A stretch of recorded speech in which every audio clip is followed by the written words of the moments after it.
రెండు దినాల సంధి ఎండ బగ్గ కొడుతున్నది. మొన్నటిదాకా 7 దాటినా సూర్యుడు రావాలనా వద్దా అన్నట్లే వెనుకకు ముంగటికైటోడు కానీ ఇప్పుడు దబాయించి కొడుతున్నాడు. 11 గంటలకే చెమటలు గక్కిస్తుంది ఎండ. ఎర్రటెండను దలుసుకుంటేనే చెమటలు పడుతున్నాయి. నెరి వచ్చే 2-3 వద్దులు మస్తు పైలంగా ఉండాలంటుర్రు. మరిగా చూద్దాం పాండ్రి ఆ కథ ఏంటిదో. చలికాలం వణుకుడు పోయి ఇప్పుడు ఎండాకాలం ఉషో ఉషో అనే కాడికి వచ్చింది కథ.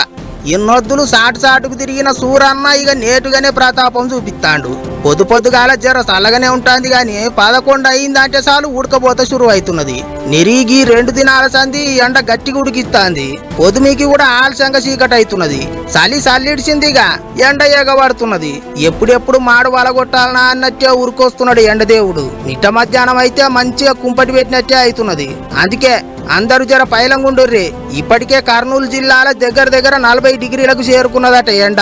మార్చి 15వ తారీఖు నుంచి ఎవరు చెప్పినా వినడట సూరిబాబు. సుర్రు మానుడు ఖాయం అంటున్నారు వాతావరణం ఆఫీసర్లు. అన్నిటికంటే ఎక్కువ ఇటు తెలంగాణలో బొగ్గుబాయిలు ఎక్కువ ఉన్న రామగుండం, భద్రాద్రి కొత్తగూడెం జిల్లాల పోంటి ఓషంగానంత ఎండ కొడతదా అంటున్నారు. నిప్పులు కురిపిస్తాడట సూర్యుడు. రాయలసీమలో రాళ్లు బలిగే ఎండలున్నాయి అంటున్నారు.